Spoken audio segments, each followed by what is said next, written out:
नमस्कार दर्शक बंधु वेलकम टू सुची किचेन। आज आम मैंने बनैबा जाऊे आलू टमाटर तरकारी। यही तरकारी रुटी परोटा एवं पूरी सहित खावाई बहुत भल लगी था। यही तरकारी बनैबा मु मीडियम साइज रो 5टी आलू नहीं आलू को यही भाव चोपा छड़े देछि। चोपा छड़े की आलू को मु छोट छोट खंड करी काटी नहीं।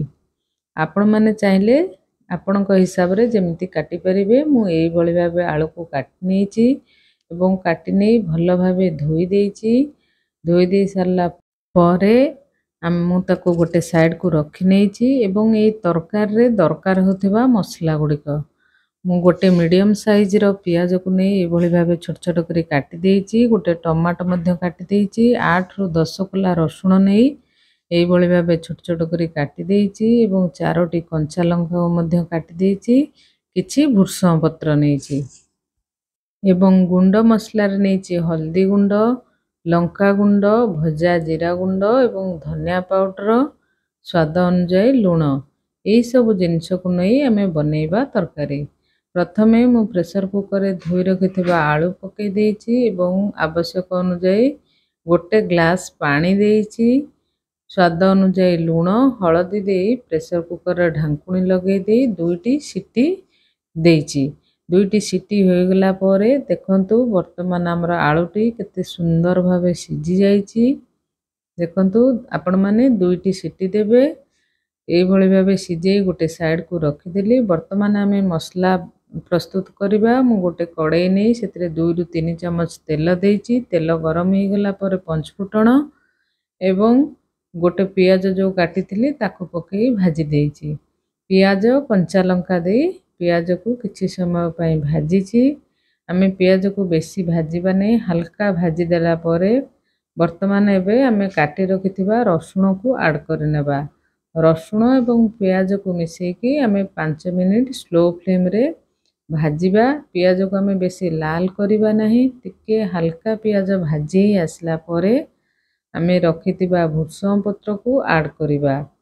देखंतु वर्तमान हमर पियाज हेई आसलानी। एई भली भाबे आपण माने भाजीबे। एई समय रे आमे भुर्संग पत्र को ऐड करनेबा एवं भुर्संग पत्र को 2 रु 3 मिनिट पर्यंत भाजीबा। भुर्संग पत्र टिके भाजी गला परे आमे काटी रखिथिबा टमाटो को एई समय रे ऐड करिबा। देखंतु एबे हमर भुर्संग पत्र मध्ये हेई गलानी तार टिके कलर चेंज हे गलानी। एई समय रे आमे टमाटो को ऐड करिबा। टमाटो टी सिझिबा पई 5 मिनिट लागि थाए तेणु स्लो फ्लेम रे टमाटो को टिके एपट सेपट करी भाजीबा एवं टमाटो टी सिझी जिवो। देखंतु वर्तमान टमाटो टी सिझी आसलानी। एई समय रे आमे खडिका रे टिके चापी चापी दबा टमाटो टी भलो भाबे जेमती मिसी जिवो मसला सहित। एई समय रे आमे रखिथिबा गुंड मसला को ऐड करनेबा। गुंड मसला रे मु काश्मीर लाल मिर्च एवं धनिया पाउडर को ऐड कर देली। आमे जीरा गुंड तरकारी हे सारिबा परे देबा। देखंतु वर्तमान गुंड मसला भी मसला सहित मिसी जाईछि। वर्तमान हमर तरकारी मसला हे जाईछि। एई समय रे आमे सिझे रखिथिबा आलू को चामच सहाय्य रे टिके चापी चापी दबा। एई भली भाबे जेमती हेबो। देखंतु केते सुंदर देखा होछि। एई भली भाबे टिके चापी दे सारला परे आमे मसला रे बे आलू को ऐड कर दबा एवं किछि समय पई आमे ताको फुटे नबा। 5 रु 7 मिनिट पर्यंत फुटे नबा। एई भली भाबे प्रथमे गोळे दबा जेमती मसला सहित तरकारीटी मिसी जिवो भलो भाबे। देखंतु केते सुंदर भाबरे हमर तरकारीटी फुटी आसलानी। वर्तमान हमर तरकारीटी हे गलानी। एई समय रे आमे भाजी रखिथिबा जीरा गुंड को ऐड करनेबा। जीरा गुंड ऑप्शनल अटे। आपण माने चाहिले जीरा गुंड देई परिबे न चाहिले न देई भी परिबे। तरकारी भी टेस्ट लागिबो। एई तरकारी को आपण माने रुटी सहित परोटा सहित पूरी सहित जहा सहित भी खाइबे बहुत सुंदर लागि थाए। देखंतु हमर तरकारीटी केते सुंदर भाबे हे जाईछि। वर्तमान आमे एबे एक सर्विंग प्लेट को काढी नेबा। एई तरकारीटी बहुत कम तेल मसला रे प्रस्तुत होइथाए।